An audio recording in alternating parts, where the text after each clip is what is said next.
जय श्रीराम. जय श्रीराम. मी विद्या प्रदीप बर्गे. मी पिंपरी चिंचवड कॉर्पोरेशनमध्ये कार्यरत आहे. मी 2022पासून ही साधना सुरू केली. आईने मला 2017मध्ये सांगितली होती.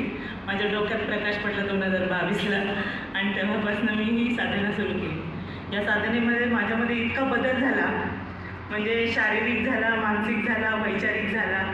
म्हणजे ऑलरेडी मी शांत आहे, पण त्या शांतता याच्यामध्ये मी जेवढं चिडचिडा पण होतं ते सुद्धा माझं गेलं ना, तर मी खूप शांत झाले.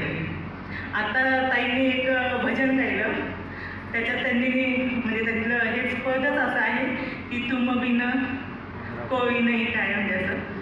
तर त्याच संदर्भात माझा अनुभव आहे. आता अजून आपण तिथपर्यंत पोहोचलेलं नाही आहे, गुरुजींनी आपल्याला अजून त्याच्याबद्दल काही सांगितलेलं नाही आहे, पण आपल्या प्रार्थनेमध्ये आहे की रसवा पहिला देणं आहे. तर त्याच्यामध्ये गुरुजी नंतर सांगतात आपल्याला की आपले 2 डबे असले पाहिजे.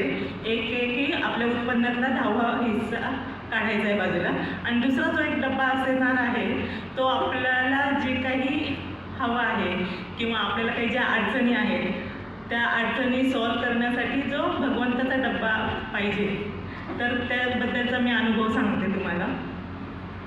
या साधनेमध्ये आल्यानंतर आणि ही सगळी समजून घेतल्यानंतर छोटेसे जे किस्से असतात, पण त्याच्यातून आपल्याला असं लक्षात येतं की हे जे घडले नाही ते या साधनेमुळे घडलं. असं पटकन क्लिक होतं की कोणती गोष्ट एखादी घडली आपल्या बाबतीत चांगली त्या या साधनेमुळे ही घडलेली आहे. आणि असे छोटे छोटे मला खूप असे अनुभव छान येतात म्हणजे, आणि त्या छोट्या छोट्या याच्यातनं आपल्याला खूप काही मिळून जातं.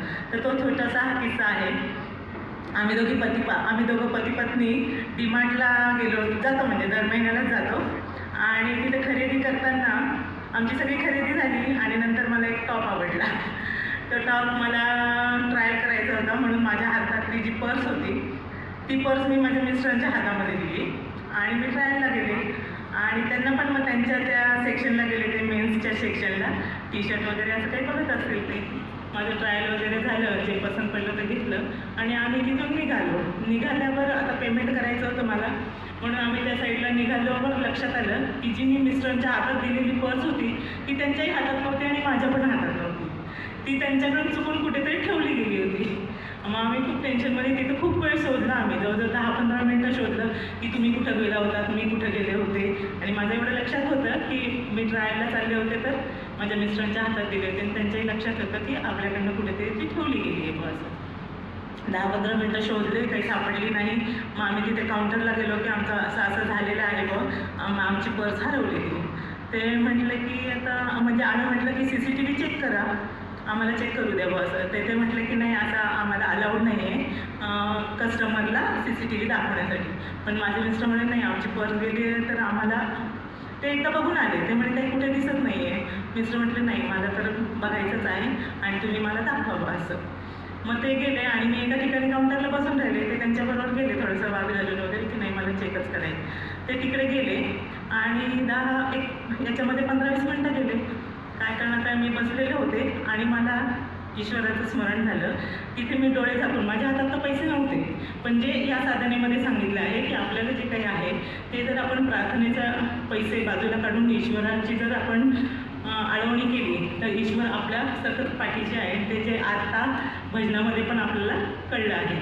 तर मी तिथे मग माझ्या हातात तर काही पैसे नव्हते. मी ईश्वराला प्रार्थना केली की माझ्या हातात आता काही नाही, मी घरी जाऊन एक 100 रुपये बाजूला काढून ठेवते ह्या प्रार्थनेचे, पण माझी पर्स मला सापडू दे. अक्षरशः 3ऱ्या मिनिटाला, तुम्हाला ऐकायला आश्चर्य वाटेल, 3ऱ्या मिनिटाला त्यांचा कर्मचारी घेऊन आला की ही तुमची पर्स आहे. आणि मला खूप म्हणजे हे झालं. त्याच्यामध्ये माझं कार्ड होतं, घराची चावी होती आणि गाडीची पण चावी होती. तर त्यांनी मग ते डीमार्टमध्ये लॉक करतात, ती लॉक खोललं आणि थोडंसं मला विचारलं कोणतं कार्ड आहे, कोणत्या बँकेचं आहे, आणि ते ओळख पटवून माझ्याकडे दिली. म्हणजे हे इतके छोटे छोटे आहे. या साधनेमध्ये घुसल्यावर खूपच म्हणजे चांगले अनुभव येतात आणि आपण सगळे भाग्यवान आहोत. तो आपण इथे आलेला आहे. आता सगळ्यांच्या आयुष्यामध्ये छान बदल होतील.